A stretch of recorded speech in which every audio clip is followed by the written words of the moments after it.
नमस्कार दोस्तों, मैं हूं राजकिशोर। न्यूज तक पर राजनीति के आज के अंक में आपका बहुत बहुत स्वागत है। ये बात 2005 की है, जहां से मैं शुरुआत करना चाहता हूं।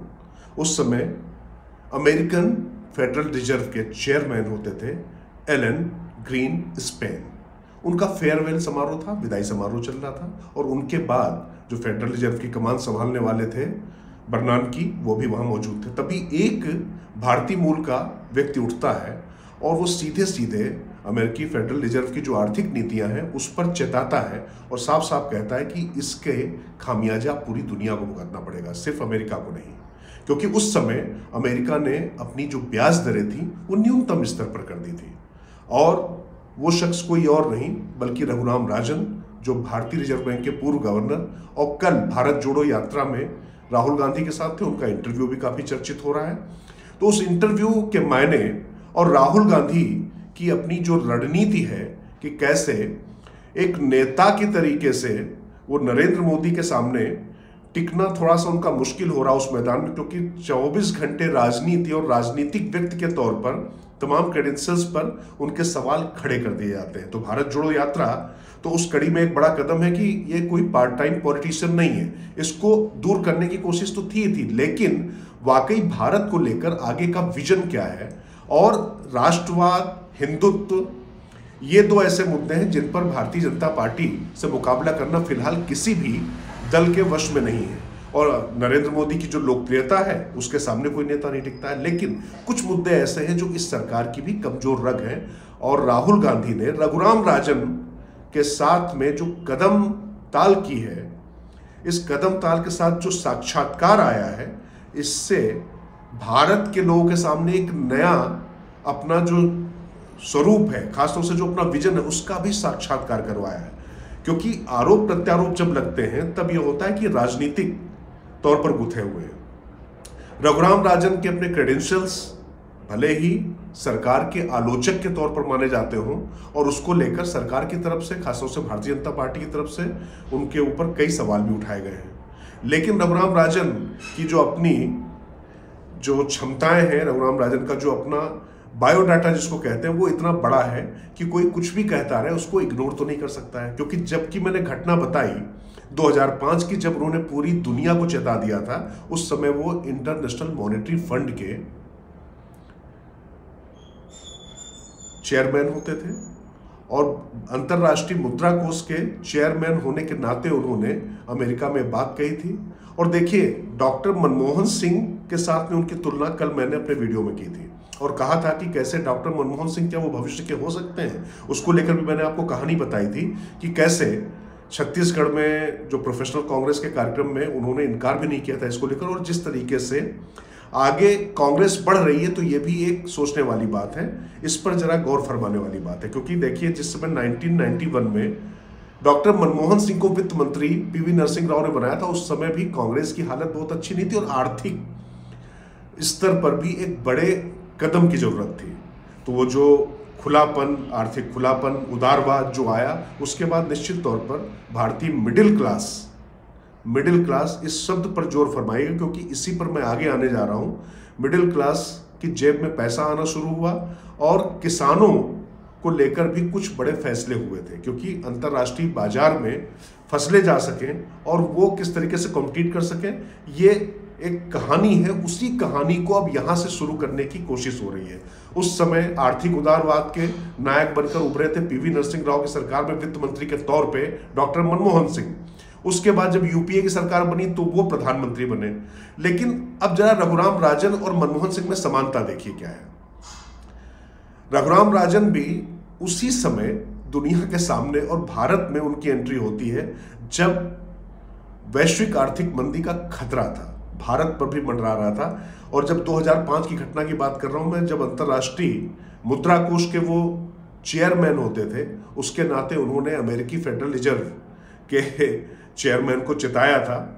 उसके बाद 2007 में कैसे भारत जो आर्थिक मंदी बिल्कुल उसके चौखट तक आ चुकी थी, उससे निदान के लिए एक बड़ी जिम्मेदारी सौंपी गई थी डॉक्टर मनमोहन सिंह की तत्कालीन सरकार में। उस समय योजना आयोग के उपाध्यक्ष होते थे मोंटेक सिंह अहलूवालिया, मोंटेक सिंह अहलूवालिया ने एक कमेटी बनाई, उस कमेटी का उनको चेयरमैन बनाया और कहा कि ये जो आर्थिक मंदी आ रही है इससे भारत में कम से कम इसका दुष्प्रभाव पड़े, उससे बचने के क्या उपाय किए जाए। तो उन्होंने 100 स्मॉल स्टेप्स नाम का एक डॉक्यूमेंट तैयार किया था, सब छोटे छोटे वो कदम थे। अब उन पर कितना पालन हुआ कितना नहीं हुआ ये अलग विषय है इस बहस का, क्योंकि उस पर भी जो उनके तमाम सुझाव थे वो पूरी तरीके से लागू नहीं हो पाए थे। लेकिन ये भी सच्चाई है कि पूरी दुनिया की तुलना में भारत पर आर्थिक मंदी का असर उस समय कम पड़ा था लेकिन दुनिया के बनिस्बत कम पड़ा था। उसके बाद उनकी इस क्षमता को देखते हुए डॉक्टर मनमोहन सिंह ने उनको अपना सलाहकार नियुक्त किया। फिर वो आरबीआई के गवर्नर भी यूपीए की जब सरकार दोबारा आई तो वो नियुक्त थे। और जब डॉक्टर मनमोहन सिंह की सरकार गई 2014 में और प्रधानमंत्री बन गए नरेंद्र मोदी की सरकार में भी वो 2 साल तक रिजर्व बैंक के गवर्नर रहे। उस दौरान आरबीआई और वित्त मंत्रालय और सरकार के बीच में टकराव की तमाम खबरें आती रही। विषय क्या था ये कभी पता नहीं चल पाता, लेकिन तमाम नीतियों को लेकर ये खबरें आती रही। बाद में पता चला जब नोटबंदी हो गई, डीमोनेटाइजेशन को लेकर पता चला कि रघुराम राजन ने सरकार को चेताया था और उनकी अपने इसके खिलाफ रिजर्वेशन थे। हालांकि मौजूदा सरकार नोटबंदी को काफी फायदे गिनाती है और किस तरीके से गिनाती है कि लोग टैक्स के दायरे में आ गए, लोग पैसा जो है जिसको बोलते हैं कि एक सिस्टमेटिक हो गया है, जो अनअकाउंटेड पैसा था उसकी तुलना में अब अकाउंट से ज्यादा खर्च हो रहा है। तो ये सब करने में नोटबंदी से मदद मिली। डिजिटल करेंसी का चलन बढ़ा, लोग टैक्स के दायरे में भी ज्यादा आए। इन सब विषयों पे कोई दो राय नहीं है। लेकिन इसी तरीके से जीएसटी का जो फैसला आया उसको लेकर भी कुछ मतभेद थे, उसको किस तरीके से लागू किया जाना है इसको लेकर भी बात चल रही थी। खैर, अब आते हैं रघुराम राजन की जो मैंने घटना बताई कि डॉक्टर मनमोहन सिंह किस तरीके से आए थे और रघुराम राजन किस तरीके से आए, और जो राहुल गांधी के साथ उनका इंटरव्यू हुआ है वो बड़ा अद्भुत है। उसको सुनने की जरूरत है, बहुत ध्यान से सबको सुनने की जरूरत है। उससे एक बार डिजाइन भी समझ में आ जाएगा और कुछ विषय तो ऐसे हैं जो आपको निश्चित तौर पर क्लियर होंगे। क्योंकि राहुल गांधी सवाल पूछ रहे हैं, रघुराम राजन उसका जवाब दे रहे हैं। तो राजनीति अपनी जगह है, लेकिन इन सवाल जवाब के बीच में किस तरीके से राजनीतिक जो विरोधी है, जो राजनीति का जो विरोधी ध्रुव है, उस पर कैसे निशाना साधा है राहुल गांधी ने रघुराम राजन को आगे कर यह बड़ा महत्वपूर्ण है। 2 सबसे बड़े मुद्दे हैं इस समय देश में। मध्यम वर्ग पर कर्जा बढ़ता जा रहा है, बेरोजगारी बढ़ती जा रही है, नौकरियों के अवसर कम हो रहे हैं, किसानों के बीच में भी तमाम मुद्दे आ रहे हैं। अब जरा आप ध्यान से देखिए, क्योंकि जैसा मैंने कहा कि राष्ट्रवाद और हिंदुत्व ये 2 ऐसे मोर्चे हैं, और साथ ही जो गरीबों के लिए योजनाएं हैं उसमें भी नरेंद्र मोदी का हाथ पकड़ पाना बहुत मुश्किल है। इंफ्रास्ट्रक्चर पर भी बहुत काम हो रहा है, लेकिन ये वर्ग ऐसा है जो लगातार भारतीय जनता पार्टी का वोटर रहा है, जो कांग्रेस से खिसक कर इधर आया था। अब उसकी तरफ किस तरीके से बहुत ही सूझबूझ के साथ और सुविचरित रणनीति के साथ राहुल गांधी ने रघुराम राजन के साथ निशाना साधा है।